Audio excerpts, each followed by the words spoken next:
6 heures du matin, le jour se lève sur la lagune. Venise est posée entre la mer et le ciel. La lumière réchauffe lentement les murs. La ville étire longuement ses formes. Petit à petit, Venise s'anime. La vie reprend dans une ville à nulle autre pareille. Venise n'est pas d'une approche facile. Il faut l'aborder lentement, suivre ses itinéraires et l'approche que la mer impose. Pourtant, au petit matin, la fière cité maritime se livre sans artifice. C'est un moment rare et bref. Pour les livreurs, c'est l'heure de pointe. Avant que les voies d'accès ne soient trop fréquentées, il faut avoir ravitaillé la ville.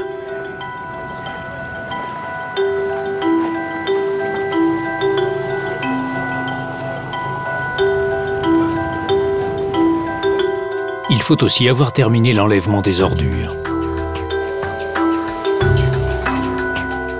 Alors le jour peut se lever sur Venise et le spectacle commencer. Venise s'est installée sur une bonne centaine d'îles pour mieux se défendre. Entre les îles, la voie de communication principale se déroule en suivant les courbes d'un S, le Grand Canal. Sur ses flancs s'ouvrent de nombreux canaux plus ou moins larges. Les immeubles de Venise connaissent un équilibre précaire. Ils sont posés sur une véritable forêt de pilotis en bois, plantés dans un sol d'argile imbibé d'eau salée. Depuis des siècles, la ville lutte contre l'érosion et tente de renforcer ses fondations.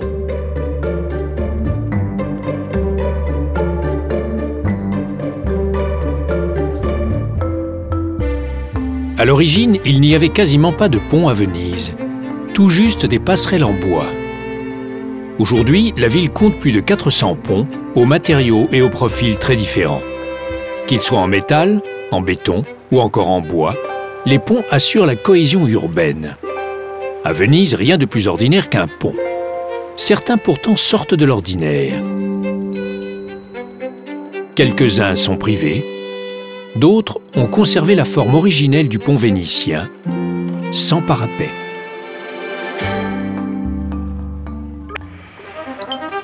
L'histoire de Venise est écrite dans la pierre. Les fondateurs de la ville fuyaient le continent devant les invasions barbares. Très vite, elle a servi de lien entre l'Occident et l'Orient. En associant les compétences à l'intelligence, Venise s'est portée à la tête d'un puissant empire. Tout rappelle les formidables prétentions d'une ville qui a rejoint puis dépassé Byzance. En assimilant les cultures de ses voisins et de ses rivaux, elle a fini par créer son propre style avec ses lignes et ses créations personnelles. Les cheminées en cône inversée empêchaient que les cendres incandescentes ne tombent sur les toits de bois. Venise n'est pas seulement un décor prestigieux où l'on prend la pause, c'est une vraie ville conçue pour des habitants dont le nombre décroît sans cesse. Au XVe siècle, la ville comptait environ 200 000 habitants. Aujourd'hui, ils sont 3 fois moins nombreux, chassés notamment par le coût exorbitant de la vie. Les Vénitiens de souche sont aussi en diminution permanente. Enrico Ricciardi en est un. Ces Vénitiens aujourd'hui sont très peu nombreux. Je pense qu'il y a 10 ou 11 000 personnes qui sont des Vénitiens nés et vivant toujours à Venise. C'est une ville magnifique, mais pas facile à vivre. C'est compliqué, surtout en ce qui concerne les moyens de transport. En fait, c'est une ville entièrement vouée au tourisme. Plus de 20 millions de touristes débarquent à Venise chaque année. Comme les Vénitiens, ils sont confrontés, mais sur une durée très réduite, à l'une des principales difficultés de la ville, les transports. Si on y réfléchit, quand il faut porter un colis ou une valise, aller de chez soi à la gare par exemple, dans n'importe quelle autre ville, on a une voiture qui nous attend dans la rue et qui est prête à partir. À Venise, avec ou sans bagages, il faut emprunter le bateau.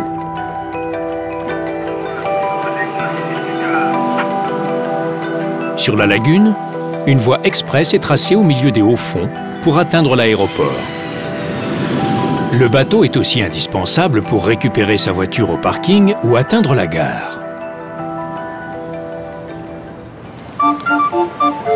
Piloter un bateau à Venise exige de l'expérience et un grand savoir-faire. Les bateaux naviguent en très grand nombre sur des canaux dont les dimensions ne sont pas adaptées au trafic. Résultat, les encombrements sont fréquents et les manœuvres souvent délicates.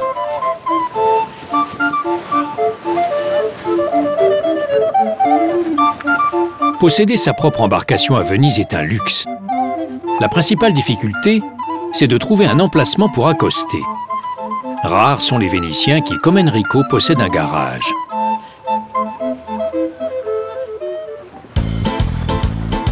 Reste le kayak ou les transports en commun.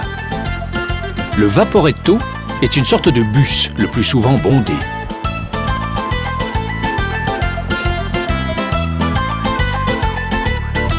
Mais il existe d'autres moyens de se déplacer sur les canaux. Le water taxi est surtout réservé aux touristes fortunés. Et chaque activité dispose de son propre modèle d'embarcation. Il y a le bateau des pompiers, les ambulances, les véhicules des pompes funèbres, ceux de la poste, il y a le panier à salade et les vedettes de la police, qui disposent aussi de jet ski pour intercepter les chauffards.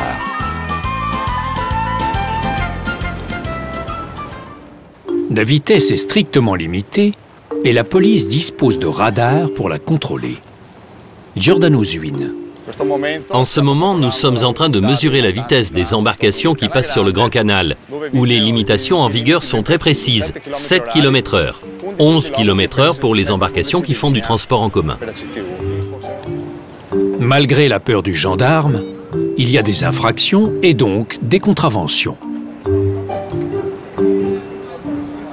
Le contrevenant a toujours une explication, mais la police a aussi ses arguments. Les principales difficultés de circulation à Venise sont évidemment dues au nombre d'embarcations en mouvement et aussi à la vitesse, car les déplacements sur l'eau provoquent des vagues et le mouvement des vagues provoque l'instabilité. C'est surtout dangereux pour les embarcations les plus petites comme les bateaux à rame et les gondoles. Certaines vagues pourraient faire chavirer le traghetto, une embarcation où les passagers restent debout qui permet de traverser le Grand Canal.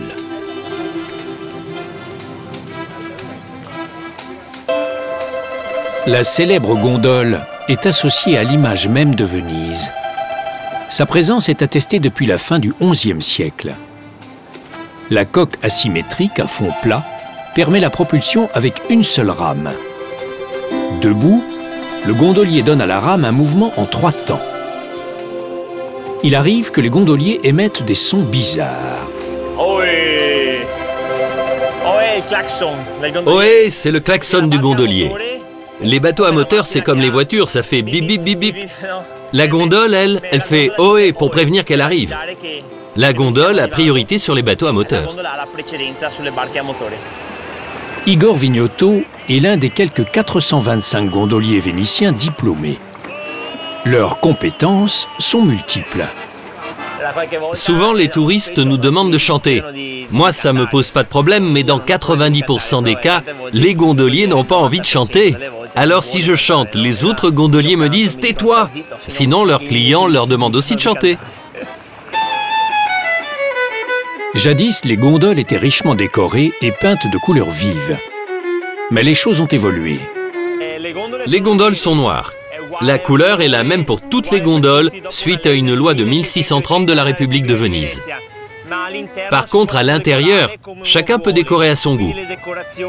On peut mettre des lions, des hippocampes, des anges. Sur la mienne, par exemple, dans cette partie que l'on appelle Cimiero, j'ai écrit le nom de ma petite fille, Aurora. L'uniforme du gondolier est aussi connu que la gondole. Il n'a pourtant aucune origine historique. Gianpaolo d'Este. Autrefois, on portait une veste qu'on appelait la marinaia. Une véritable veste de marin qu'on changeait selon les saisons. Elle était blanche au printemps et en été, noir en automne et en hiver.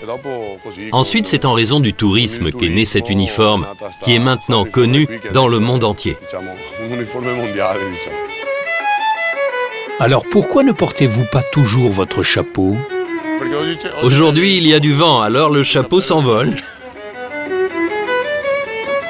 Le gondolier doit connaître parfaitement la ville. Il peut aussi faire office de guide.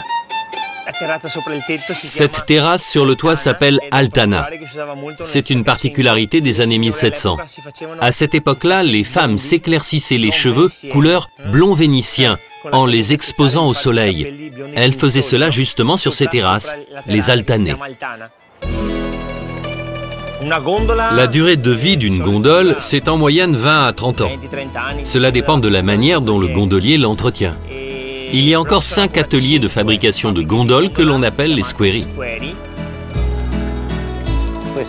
Ceci est un ancien squero, l'un des rares qui existe encore. C'est l'endroit où l'on construit les gondoles et où l'on répare les embarcations. Une gondole est formée de 280 pièces de bois. Certains passionnés conservent les traces d'un authentique patrimoine, Germano da Preda. Ce sont principalement des bateaux de travail. Lorsqu'elles ne servent plus, les anciennes embarcations sont détruites car à Venise, malheureusement, nous n'avons pas d'espace pour les conserver. Les gondoles traditionnelles font partie du paysage à Venise. Mais certaines, issues du passé, sont de véritables œuvres d'art, comme la gondole Corbillard. Il y avait aussi jadis ces gondoles équipées du felze, une sorte de cabine très pratique. Ici, devant, il y a la porte qui comportait des fermetures. On pouvait occulter ou mettre une vitre. Cela veut dire qu'à l'intérieur, le propriétaire disposait d'un espace confortable et totalement privé. C'était très utile pour les rendez-vous galants, mais aussi pour les rendez-vous d'affaires. La rame du gondolier prend appui sur le tollet, une sorte de fourche sculptée dans une seule pièce de noyer ou de cerisier. Ici, ce sont des tollets traditionnels, des vieux tollets qui ont vraiment été utilisés. Le tollet est adapté à la taille et à la corpulence du gondolier. Sans cet accessoire, il est impossible de faire avancer ou diriger la gondole. Quelques rares artisans, les réméries, fabriquent encore les rames et les tollets dans les règles de l'art. Saverio Pastor. Quand les Vénitiens arrivèrent dans les îles, les premiers habitants eurent besoin de bateaux et de rames. Quelqu'un commença à fabriquer des rames ainsi que ces objets, des tollets de plus en plus sophistiqués. Au départ, ils étaient plats. Maintenant, ils sont plus complexes. Au siècle dernier, ils ont évolué. Chaque courbe a sa propre fonction.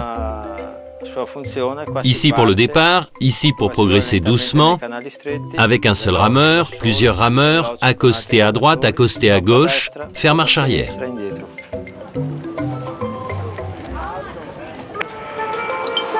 Les traditions connaissent parfois des adaptations. À l'origine, le pont Rialto était constitué de bateaux amarrés les uns aux autres.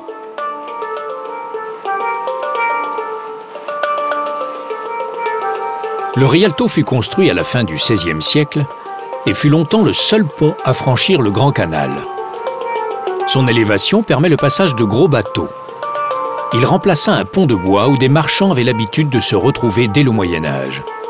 Au lieu de priver les marchands de leur activité, la ville décida d'intégrer des boutiques à la nouvelle construction.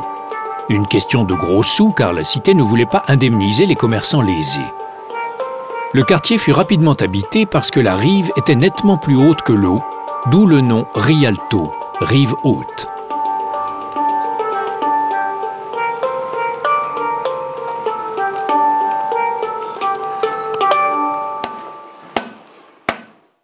Autour du Rialto, certains métiers traditionnels témoignent de la prospérité très ancienne du quartier.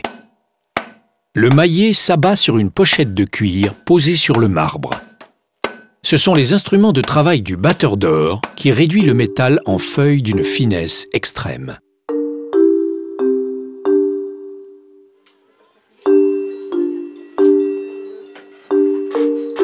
Les feuilles d'or sont ensuite formatées et manipulées avec des instruments en bois pour éviter qu'elles collent aux doigts.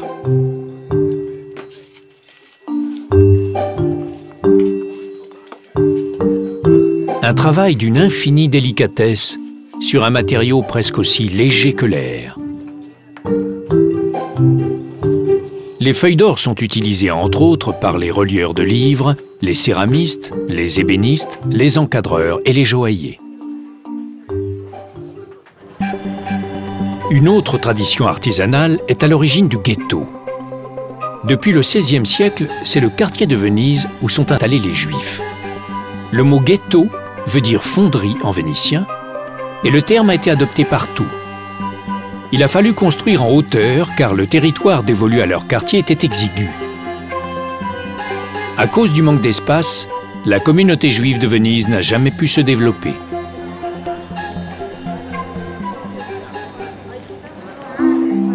Dans certains quartiers, les Vénitiens se livrent à l'une de leurs passions, la brocante. Il faut dire qu'en matière artisanale et en ce qui concerne la plupart des arts décoratifs, la cité ne manque vraiment pas de ressources. Clients de passage ou habitués, experts avertis ou amateurs occasionnels, chacun y trouve son plaisir. Enrico y a son étal. Je présente surtout des livres.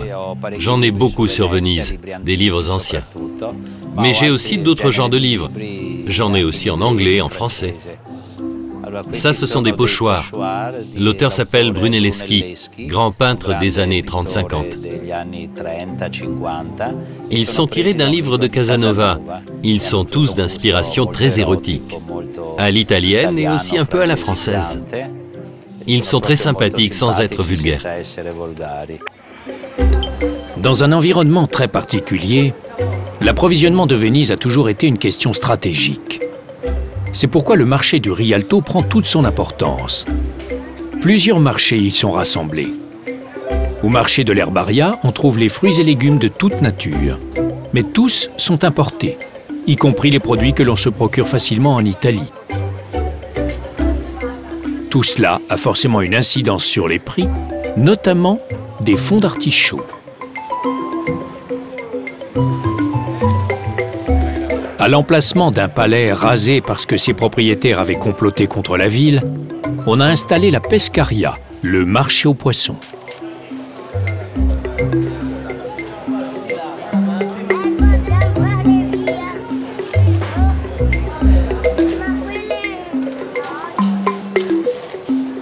Les crevettes de la lagune sont consommées farinées et frites dans l'huile.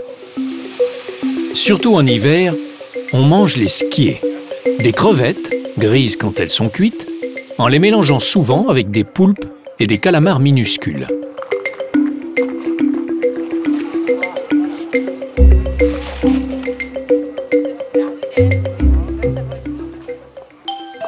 À Venise, la mer nourrit, la mer protège, la mer transporte, mais elle pose aussi quelques problèmes. Le sel entraîne une corrosion qui est aggravée par la pollution chimique. De plus, le niveau de l'eau varie considérablement, un phénomène qui perturbe la vie quotidienne et le travail des gondoliers. À Venise, toutes les 6 heures, le niveau des marées monte et descend. Précisément toutes les 5 heures et 40 minutes. Après, ça dépend aussi de la lune. Quand elle est pleine, la marée est beaucoup plus forte. Donc le gondolier doit aussi connaître les marées, car quand les eaux sont hautes, il est difficile de passer sous les ponts. En hiver, l'eau peut monter d'1 mètre au-dessus de la moyenne. L'aqua alta, l'eau haute, désigne une marée d'une amplitude exceptionnelle qui envahit et paralyse une grande partie de la ville. Pour contrer les incursions intempestives de la mer, les Vénitiens ont lancé un projet pharaonique baptisé Mosè, Moïse en italien. Flavia Faccioli, architecte, y a beaucoup travaillé. Il progetto Mosè è un dispositivo Le projet Mosè est un dispositif construit à la limite de la lagune et de la mer. Il est constitué de 78 digues mobiles, indépendantes les unes des autres, qui se soulèvent et font barrage à la marée. Mais dès que le risque lié à la marée a disparu, ces digues n'interfèrent plus du tout ni avec l'environnement, ni avec les activités économiques, ni avec l'échange d'eau entre la mer et la lagune, ce qui est le point le plus important.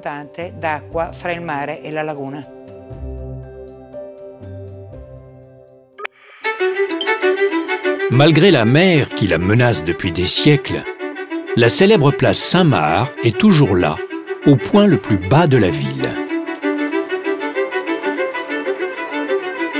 La place est dominée par un campanile qui servait de tour de guet. La place Saint-Marc est continuellement envahie par les visiteurs et par des pigeons qu'il est en principe interdit de nourrir. La place était un salon splendide pour Napoléon, qui occupa Venise à la fin du XVIIIe siècle.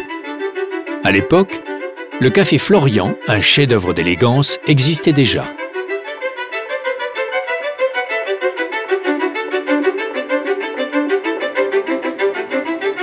Depuis la fin du XVe siècle, à une extrémité de la place, se dresse la tour de l'horloge. Elle fournit des informations comme les phases de la Lune qui renseignent les navigateurs sur les marées. C'est aussi la première horloge numérique de l'histoire, car elle donne l'heure en chiffres. Le mécanisme de l'horloge astronomique est très compliqué. L'horloge a subi de nombreuses restaurations au cours de l'histoire, et au milieu du XIXe siècle, toutes les horloges de Venise étaient réglées sur elle.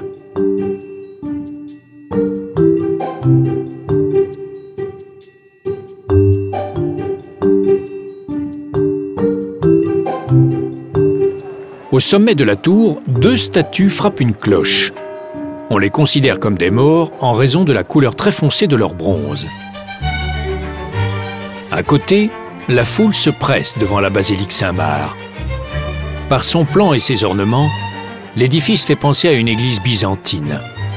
Byzance et Venise furent en effet très proches avant de se brouiller définitivement. Les Vénitiens ont dérobé certaines œuvres d'art aux Byzantins.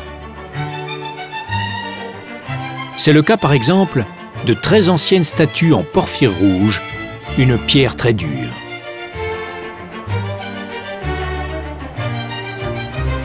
Le palais des Doges était la résidence du chef de l'État vénitien, le Doge. L'édifice était le centre névralgique de la cité, mais aussi le symbole de sa puissance. Le Doge était intronisé au sommet d'un escalier colossal. À l'intérieur du palais, la décoration est d'une incroyable richesse, même dans les endroits où les visiteurs ne font que passer. La salle des 4 portes n'est qu'une salle d'attente, mais on n'a pas regardé à la dépense pour l'embellir.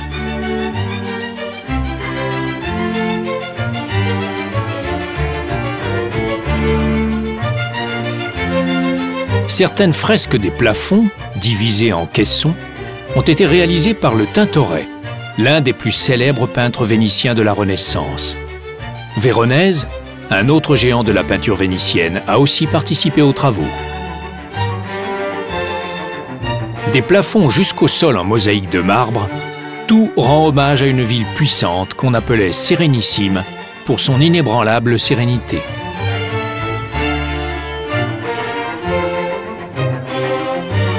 La salle du Grand Conseil rassemblait les 500 personnes qui constituaient l'Assemblée du peuple.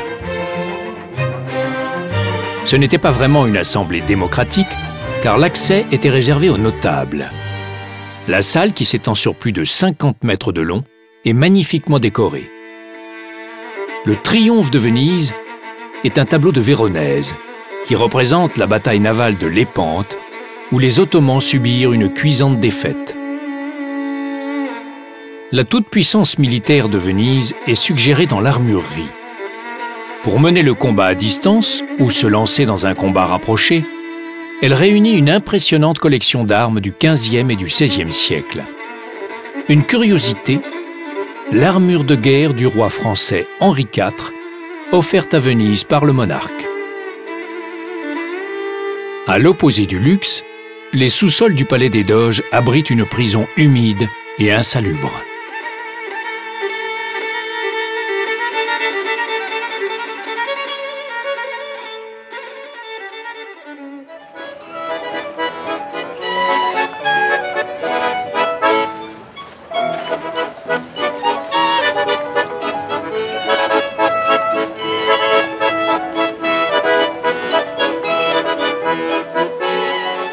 Quand la nuit tombe, le salon splendide de Napoléon se transforme en salle de bal. Les valses viennoises se justifient puisque Venise fut autrichienne.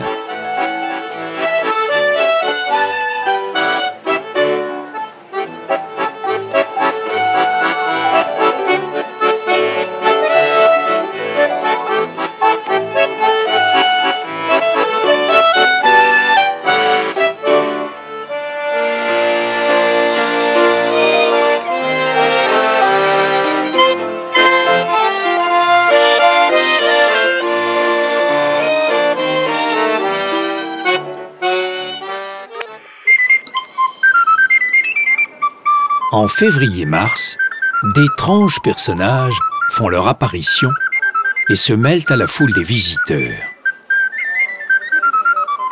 C'est l'époque du carnaval. Pendant une courte période, les rôles sont redistribués et l'on a du mal à distinguer le vrai du faux.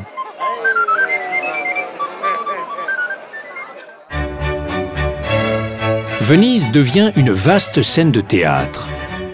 Autrefois, dans une ville très aristocratique, le carnaval donnait au peuple l'illusion qu'il pouvait se mêler à la haute société.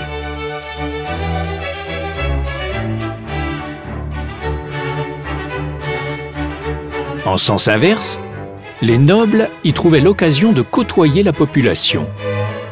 Pour éviter toute provocation, on recommandait aux riches vénitiennes de ne pas porter leurs bijoux.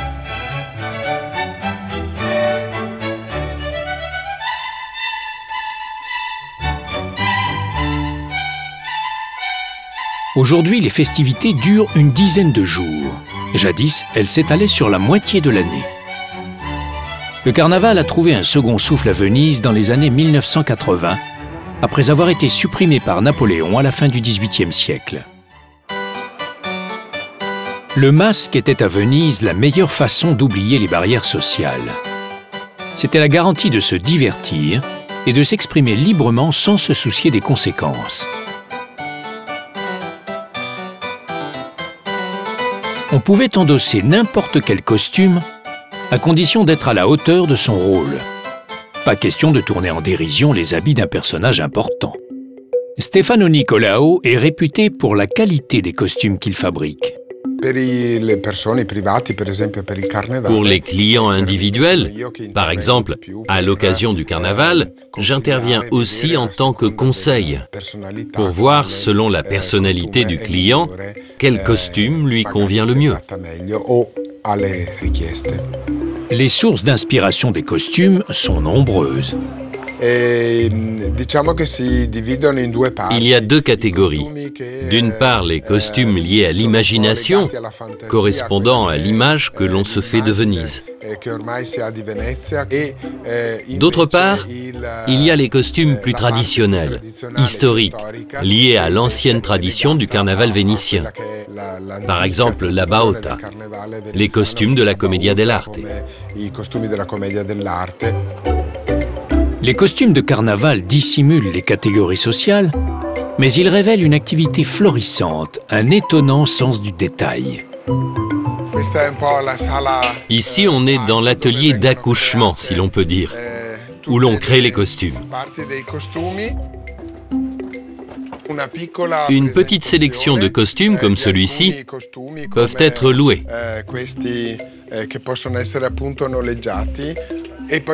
On peut aussi louer tous les accessoires, par exemple, ce chapeau pour femme.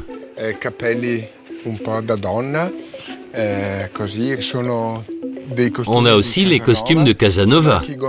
Il y a ceux des gondoliers, des soldats. Ceci est un chapeau de doge, inspiré de celui du musée Correr. Il est incrusté de joyaux. Il rappelle les chapeaux turcs ou ceux de l'Inde.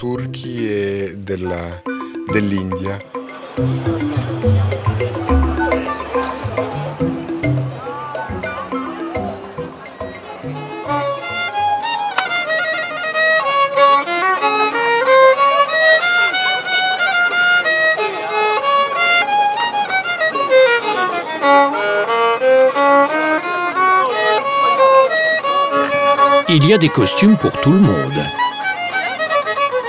Et de la musique pour tous les goûts.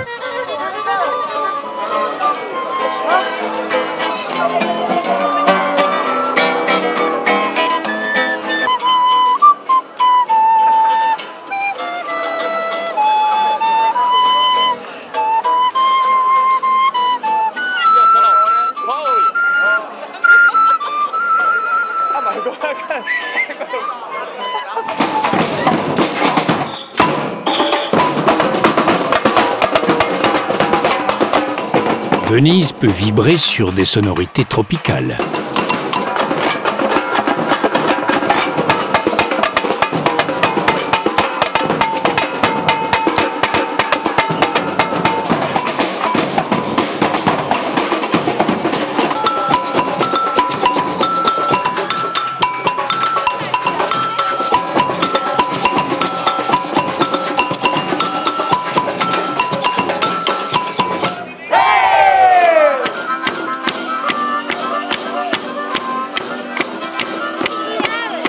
Venise peut tout aussi bien danser au rythme rustique d'un orchestre de Bergame.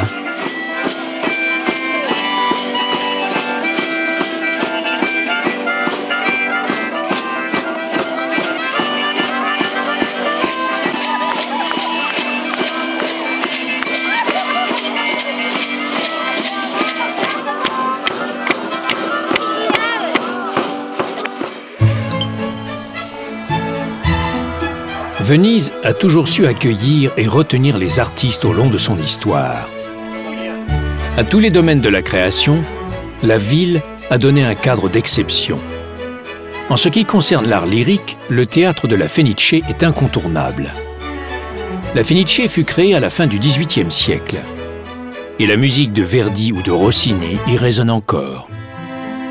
Le bâtiment a subi 3 incendies, mais chaque fois, il a été magnifiquement restauré.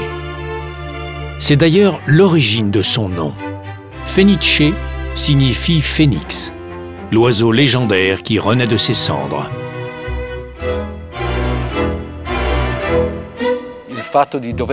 La construction de ce théâtre remonte au fait que les familles nobles de l'époque voulaient toutes être à l'origine du plus important théâtre de Venise.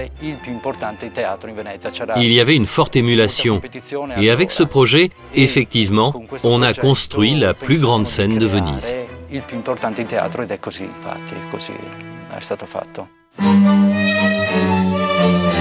À Venise, les représentations ne se donnent pas toutes dans des salles grandioses. Elles peuvent avoir lieu dans l'espace intime de petites salles dans certains palais.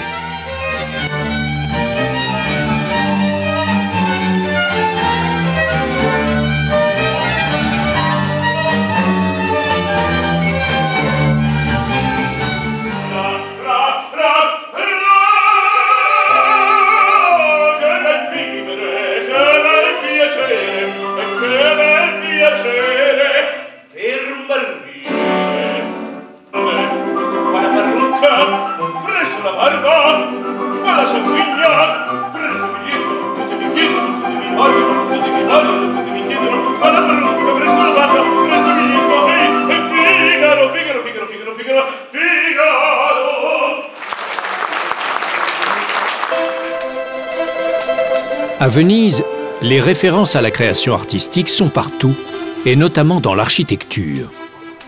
Les parties nobles des immeubles sont toujours aux étages supérieurs. C'est ici qu'au début du XVIIIe siècle naquit Carlo Goldoni, le célèbre auteur dramatique. Goldoni est considéré comme le fondateur de la comédie italienne moderne. Dès son enfance, il fut attiré par le théâtre. Il jouait avec des marionnettes qu'on appelait alors les comédiens de bois.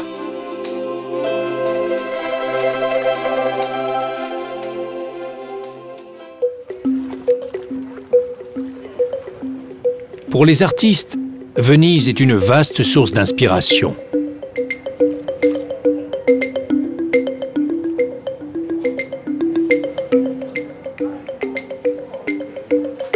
L'exposition internationale d'art contemporain est devenue un événement majeur. Elle exploite à merveille le contraste entre les œuvres d'art audacieuses et les bâtiments anciens. Le Palais Grassi est un fleuron de l'architecture vénitienne au XVIIIe siècle.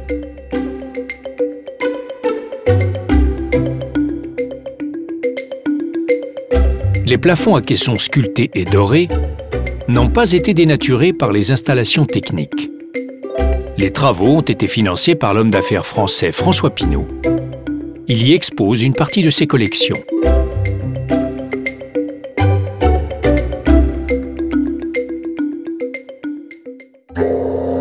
La douane de mer, à l'entrée du Grand Canal, servait à dédouaner les marchandises qui entraient dans la ville.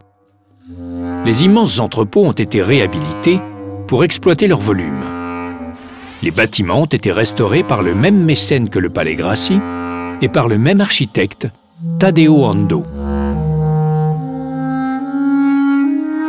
La notion d'art contemporain se réfère à toutes les créations postérieures à la Seconde Guerre mondiale.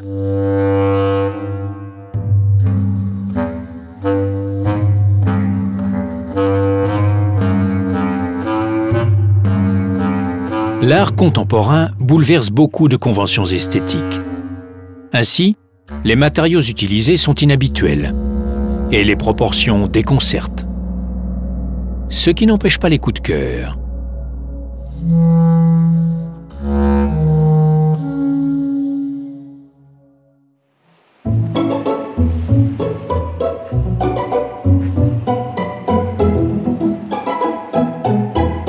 Toujours le long du Grand Canal, dans un endroit paisible et préservé, repose la riche héritière américaine Peggy Guggenheim. À ses côtés, la tombe de 14 petits chiens, ses animaux de compagnie.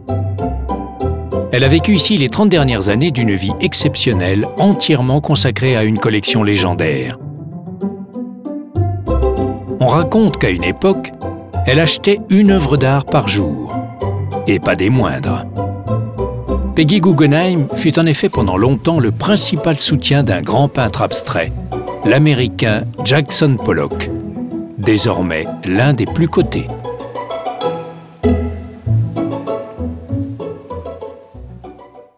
La Biennale de Venise est avant tout une fondation. Tous les 2 ans, elle organise des manifestations artistiques qui rassemblent les créateurs les plus en vue du moment.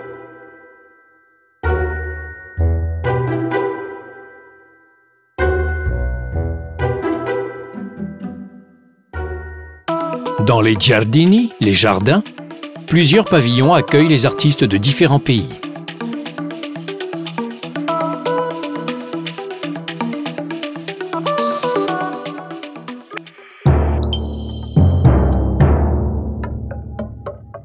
La Biennale de Venise rayonne à travers toute la ville, et notamment dans l'Arsenal, un dépôt d'armes et de munitions, mais surtout des ateliers de construction navale fondés au XIIe siècle.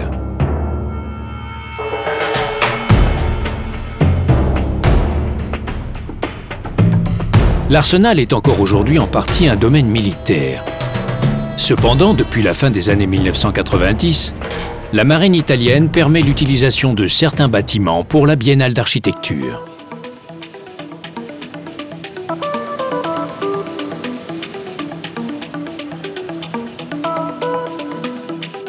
La Biennale d'architecture est organisée en alternance avec l'exposition d'art contemporain. La rencontre est devenue l'un des grands rendez-vous de l'architecture mondiale.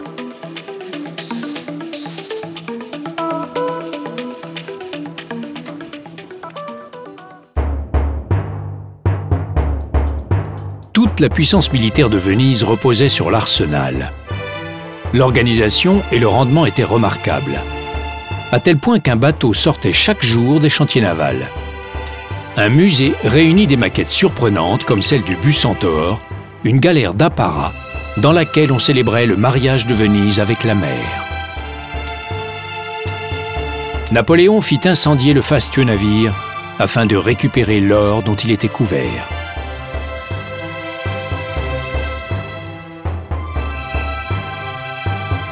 La ville, baptisée la Sérénissime, fut aussi appelée la Dominante pour son emprise sur la mer.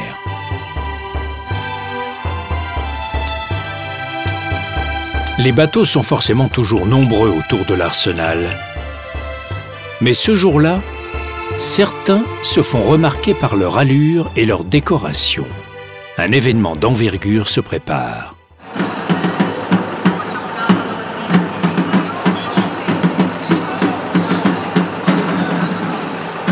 À travers la ville, l'agitation règne sur les canaux. La foule s'amasse pour être aux premières loges d'un grand spectacle annuel.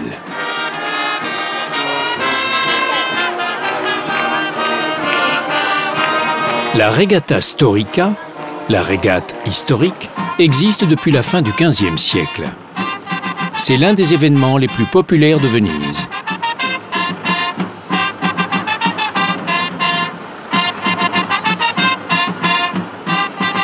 Le doge est aux premières loges. L'ancien premier personnage de Venise préside un défilé qui montre l'importance de la rame dans la marine vénitienne. Ce jour-là, la ville entière renoue avec son brillant passé.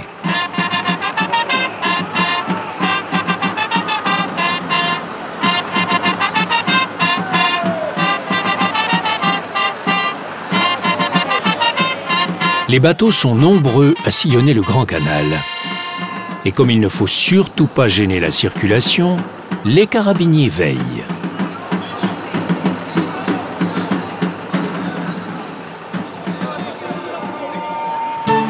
Le clou du spectacle, la course des gondoliers associés en tandem.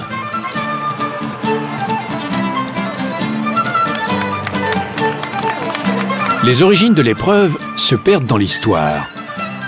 Pour certains, elle commémore l'exploit de jeunes Vénitiens partis rechercher leurs fiancés enlevés par des pirates.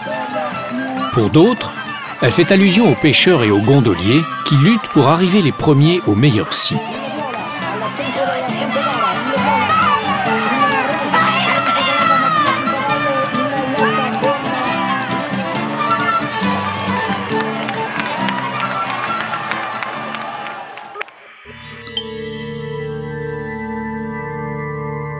La lagune de Venise s'est formée grâce aux alluvions des fleuves qui s'y jettent et par la faible profondeur de l'eau. 10% seulement de la lagune sont navigables. Le reste est occupé par des marécages ou des îles.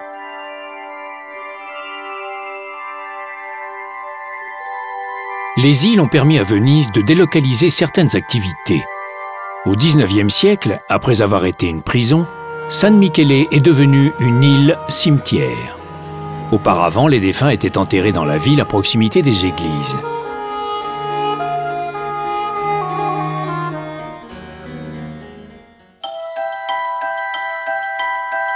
L'île de Murano est une des plus grandes. Elle est dotée d'un phare et sert de lieu d'entrepôt et d'entretien pour beaucoup de bateaux. Jadis, Murano était couverte de vignes, de vergers et de jardins d'agrément.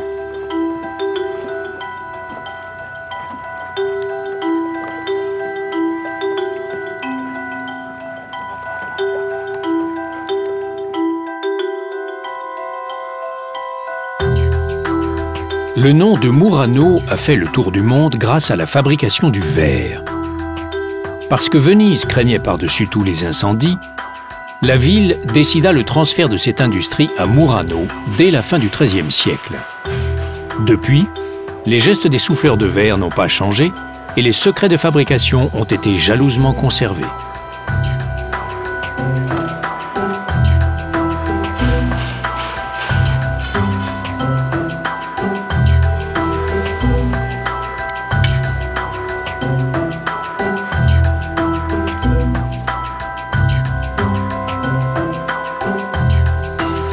En un tour de main, l'artisan intègre une feuille d'or à la boule de verre fondue.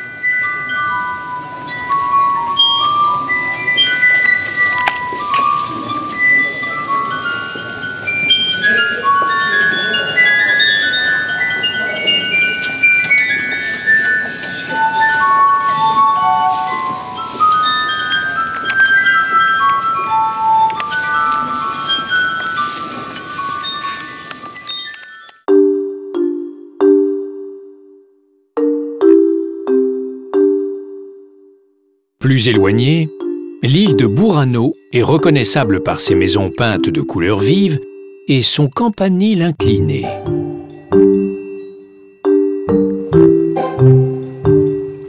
Les couleurs permettaient aux pêcheurs d'apercevoir leurs maisons de loin. Aujourd'hui, les propriétaires doivent respecter les couleurs choisies par la municipalité et toute initiative personnelle expose à une amende.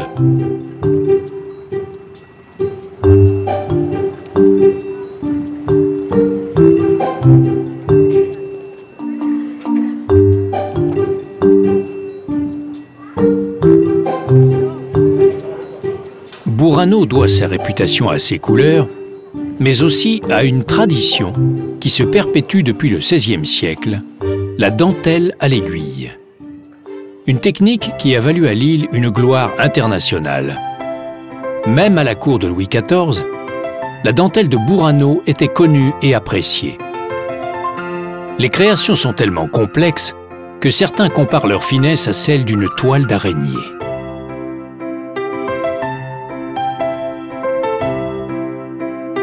Au début du XXe siècle, alors que la technique se perdait, on mobilisa des jeunes femmes pour perpétuer le métier. Les dentelières de Burano n'utilisent pas le fuseau traditionnel, mais une aiguille à coudre. Aujourd'hui, la relève n'est plus assurée. Giulia Palmisano. Non, ce ne sont que des personnes âgées. Il faut beaucoup de temps pour faire un apron. Il n'y a pas de jeunes. Les jeunes filles n'ont plus envie d'apprendre à faire de la dentelle. Malheureusement, ça va disparaître. Avec leur doigté, les dentelières confectionnent toute une série d'objets. Des napperons, des cols, des fleurs, d'autres belles choses qu'on utilise pour décorer la maison.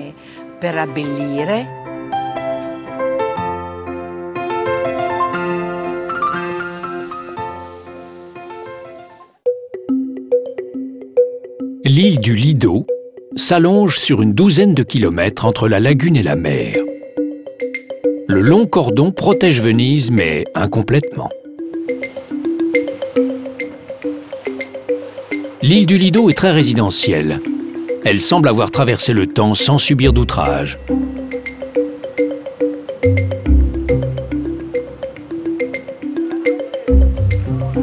Fin août, début septembre, le Lido connaît une grande effervescence.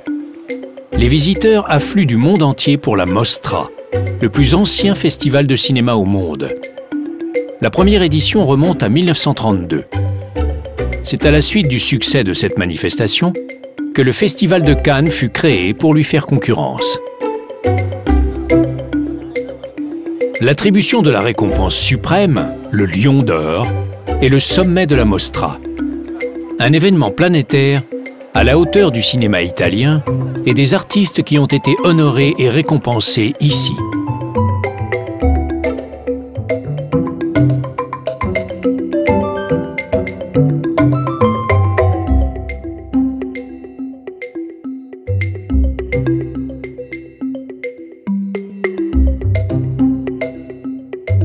Sans la Mostra, l'île du Lido se cantonnerait au plaisir de la plage. Mais grâce au festival de cinéma, le Lion de Saint-Marc, symbole de Venise, a encore élargi son aura.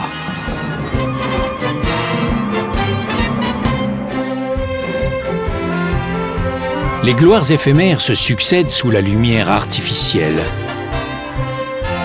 Mais à travers son histoire mouvementée, Venise rayonne d'une gloire éternelle.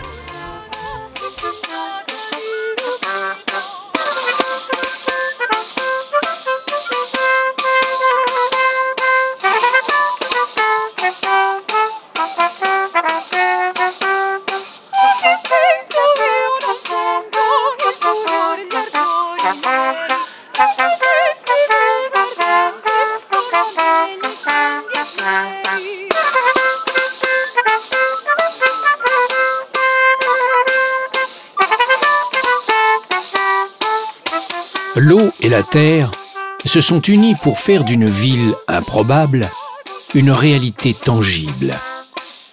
Le raffinement et le plaisir, la culture et le pouvoir lui ont donné une âme.